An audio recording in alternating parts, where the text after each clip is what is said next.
Guys, so I just noticed that most of my viewers hindi pa po nakakapag-subscribe sa aking YouTube channel. Kaya naman, inaanyayahan ko kayong mag-subscribe, i-hit ang notification bell, mag-comment, mag-like, and mag-share para ikaw ay updated at parating nanonotify sa aking mga newly uploaded videos.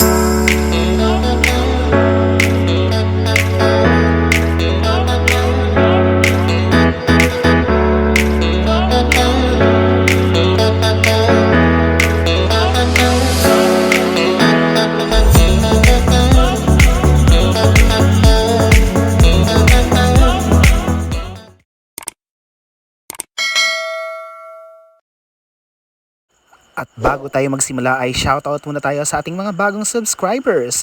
Sweet Caroline 168, JTats, Ka-Arma Team, Mark Patrick Kyle Munoz, Gorospi Clariza, Bador Renalyn, Alap Bea, Gaex, Bakero Charmaine, Tim Jenic, Felicia Sandra, and Connie Sisi. At para sa mga sangkap, kakailanganin natin ang tanglad, sibuyas, kamiyas, ang luya, at ang pampano.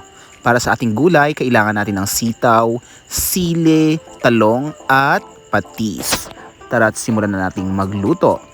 Gamit ang olive oil ay maggigisa tayo ng lemongrass at ng luya. Now, we wanted to saute this to infuse the zesty, the peppery, and the sweet flavor of our ginger and our lemongrass, which will help to remove the fishy flavor of our seafood. After which, we can now add in our red onions and allow our onions to sweat. And when we're sure that the essential oils of our aromatics has been released, we can now add in our bilimbi or KAMIAS. So this is going to be our souring agent for our sinigang. So same as well with our aromatics, we will just allow our bilimbi to sweat and release its acidic and tangy and sweet flavor that will definitely complement our pampano for our sinigang.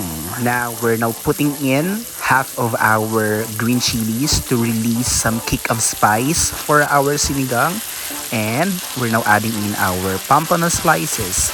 And then after which, we can now season this with fish sauce. Now, I'm always using fish sauce for our sinigang, and I love our fish sauce to be sauteed because it releases more of its umami flavor for our dish. At this juncture, we can now add in our water, or if you do have a fish stock, then that would be fine. Sinigang is a soupy dish, so we will be adding a lot or enough water to cover our fish. Now, we will bring this into a boil, and then after which we can now gradually add in our vegetables.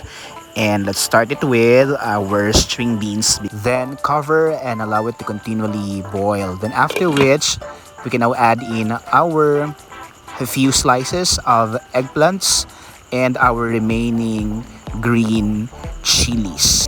Cover, and in a few minutes, just to balance or contradict the tangy flavor of our sinigang, we can also add in our bitter melon leaves or ampalaya.